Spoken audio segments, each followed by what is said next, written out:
19h45, la barrière Info Soir. Messieurs, dames, bonsoir et bienvenue à cette nouvelle session d'information du mercredi 28 décembre 2022. Le président de la République, Bazoum Mohamed, a entamé à compter de ce mercredi 28 décembre 2022 une visite de travail dans la région de Zender. Juste après son arrivée dans la capitale du Damagaram, le président a procédé à l'inauguration de la centrale thermique qui va produire 22 MW pour alimenter la région de Zender et certaines localités des régions de Maradi et Tawa. Nous y reviendrons plus en détail dans nos prochaines éditions avec bien sûr nos envoyés spéciaux Hassan Saleh Mustafa et Chebou Guissou. La salle Aminchi 2 de l'hôtel Bravia de Niamey a servi de cadre de séjour pour une réunion du groupe multipartite de concertation du dispositif national de transparence dans l'industrie extractive ITUE Niger. Il s'est donc agi à travers cette rencontre de procéder à la validation du rapport de l'exercice 2020 de l'initiative. Boubacar Ibrahim, Boubacar Souley. Dans une salle comble que le dispositif national de mise en œuvre de l'initiative pour la transparence dans les industries extractives DNUTE Niger, réuni à travers son groupe multipartite de concertation GMC, procède au lancement du processus de validation du rapport UTE Niger de l'exercice 2020. Le dit exercice objet de validation va y être présenté pour être examiné par un parterre d'experts membres du GMC. Je sollicite votre indulgence pour le peu de temps qui vous a été donné pour examiner le rapport. Il y a lieu de remercier les points focaux, tant de l'administration que des entreprises, pour le travail abattu, très souvent sous pression. Je tiens aussi à remercier la commission audit et collecte du GMC, élargie aux points focaux de l'administration, et aux experts du secrétariat exécutif qui ont décortiqué le projet de rapport autant que le temps le permettait. Mettre de l'ordre dans ces secteurs prioritaires en vue de le rendre beaucoup plus profitable, tel est l'objectif visé à travers la norme UTI. Et c'est Agali Abdelkader, l'adjoint au directeur de cabinet du Premier ministre, qui a présidé la cérémonie d'ouverture. Cette session constitue un enjeu de taille parce qu'elle porte sur l'examen et l'adoption du rapport UTI 2020. Ce rapport, comme vous le savez déjà, servira à la validation de notre pays prévue pour débuter en avril 2023. Au titre de l'année 2020, les revenus générés par le secteur extractif ont totalisé 80,475 milliards de francs CFA, dont 50,20 milliards pour le secteur des hydrocarbures et 30,455 milliards pour le secteur minier. Si le secteur extractif compte pour près de la moitié de nos exportations, sa contribution aux produits bruts, au produit intérieur brut reste hélas très faible. Elle est d'environ 7,57%.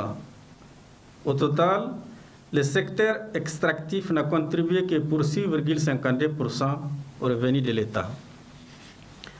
L'examen des rapports vous permettra de faire des propositions pour améliorer le rapportage et surtout la gouvernance de notre secteur extractif.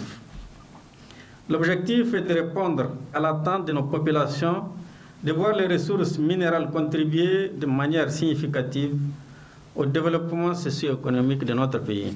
A noter qu'une fois validé, ce rapport va y être envoyé à l'instance internationale de l'UTE pour conforter la place du Niger dans l'initiative.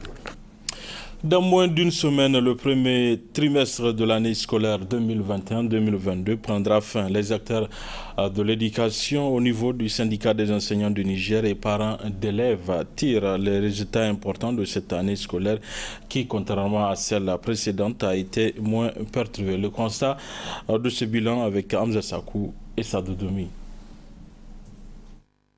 L'année scolaire 2021-2022 tire à sa fin avec un bilan satisfaisant du simple fait que sur tous les plans, du côté des enseignants et enseignés, il n'y a pas eu de perturbation des cours, un comportement que se sont adaptés les acteurs du secteur de l'éducation, en l'occurrence le syndicat national des enseignants du Niger. L'année académique 2021-2022 vient de terminer avec à notre niveau un sentiment de satisfaction pour avoir accompli les engagements que nous avons pris avec non seulement le partenaire étatique, mais également aussi avec nos camarades militantes et militants.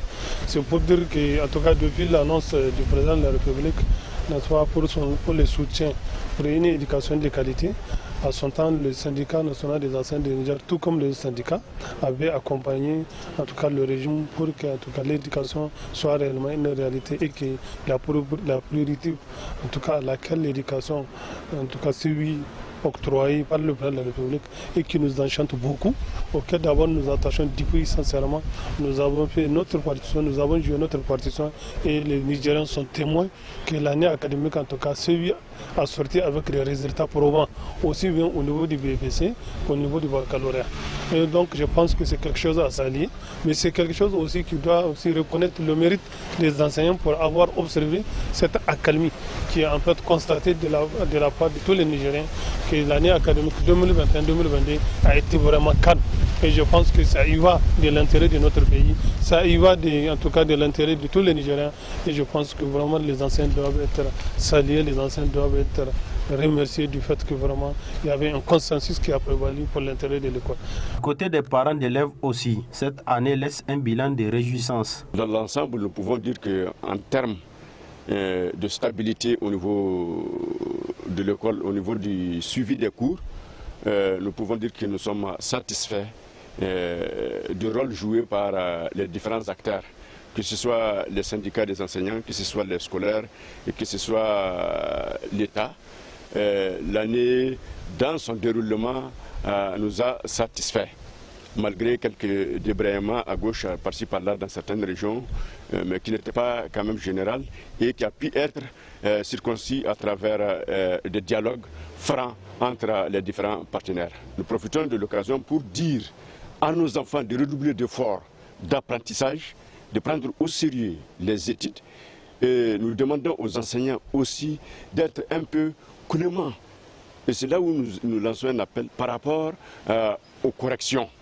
Parce que certes, souvent, c'est l'éthique qui leur permet de le faire, mais une école qui ne donne pas un grand pourcentage n'est jamais applaudie.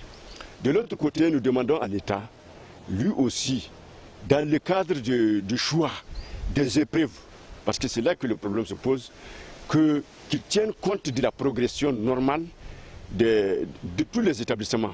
Quant aux scolaires, l'Union des scolaires nigériens, à travers son comité directeur, n'a pas le temps de faire le bilan de cette année, pour la simple raison qu'il n'a pas fini de gérer des questions relatives au fonctionnement de la dite structure syndicale.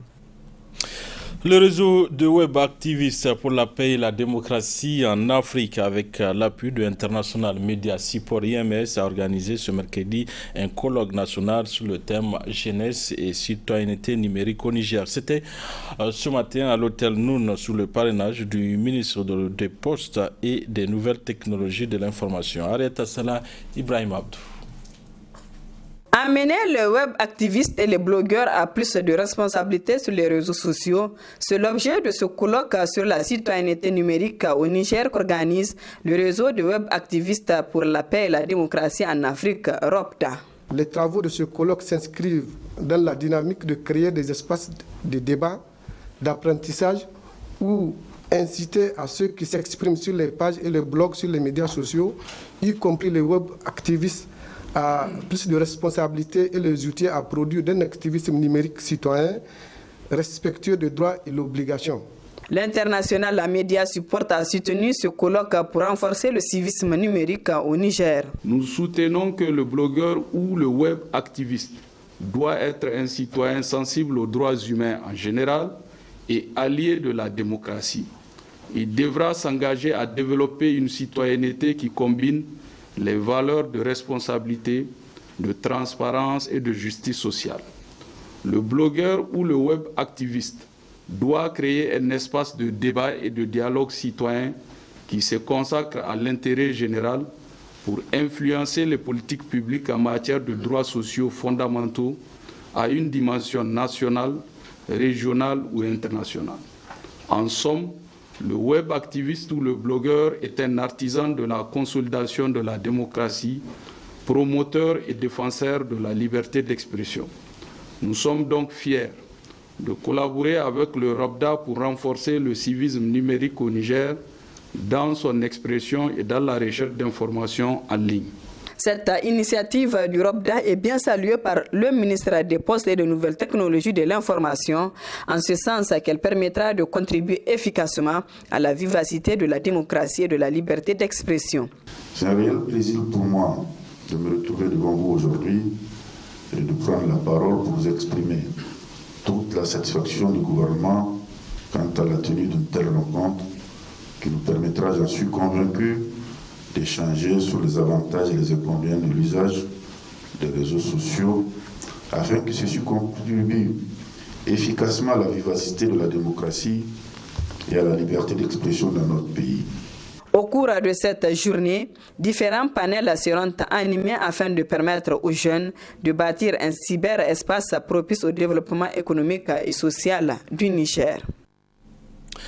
Visite ce matin des élèves du CSP FASA 1 dans les locaux du groupe de presse Labari. Une façon pour ces élèves de s'imprégner du travail des médias. Asma Osedou, Nasser Sedou.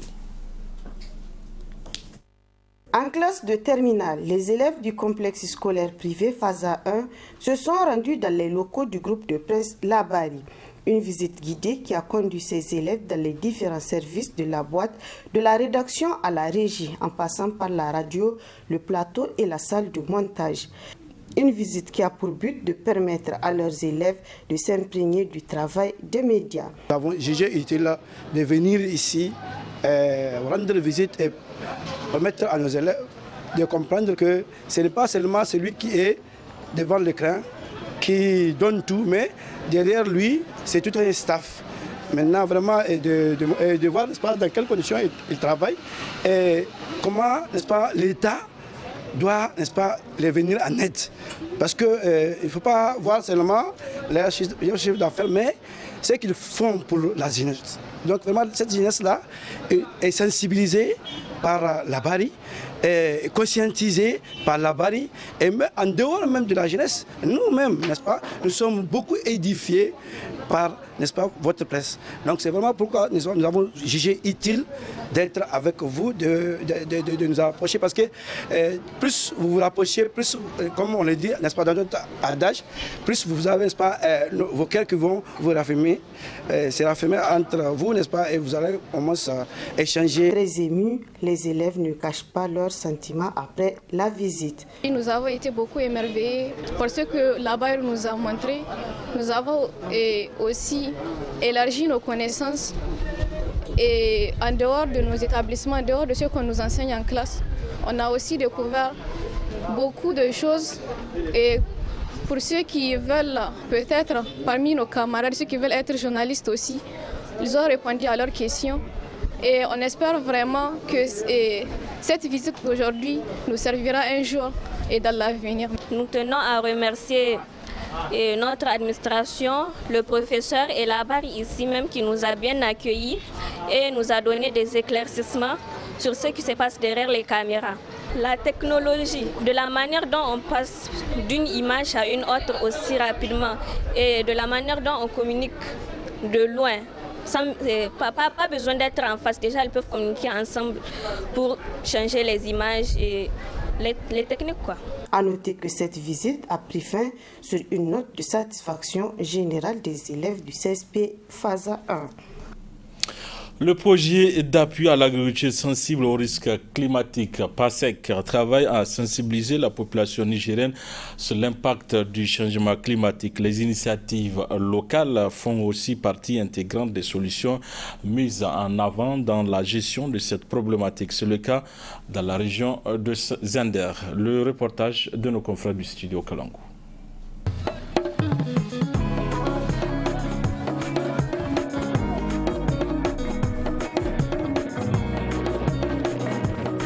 Les impacts de ce changement climatique, vraiment, ça agit sur les secteurs clés de l'économie en milieu rural, notamment l'agriculture et l'élevage. Quand il y a insuffisance de pluviométrie ou retard dans l'installation des pluies ou arrêt précoce des pluies, donc ça ne permet pas vraiment aux agriculteurs de produire suffisamment ce que le programme qu'ils projettent produire.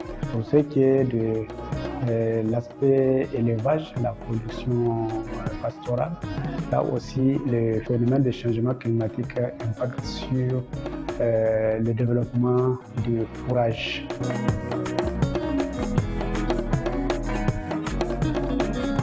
Par rapport à ces choses, des initiatives locales qui sont encouragées et combinées des fois avec des techniques qui sont développées par des institutions de recherche telles que l'INRAM, l'ICRISAT, la FAO et les institutions étatiques. On développe des initiatives qui vont permettre de rendre ces terrains-là, ces bases de production-là productives. Donc en faisant des actions de récupération des terres, par exemple la réalisation des démilus, si c'est dans des zones agricoles, des démilus agricoles, on améliore, on combine avec les initiatives locales pour améliorer les situations, pour avoir vraiment des productions qu'on attend.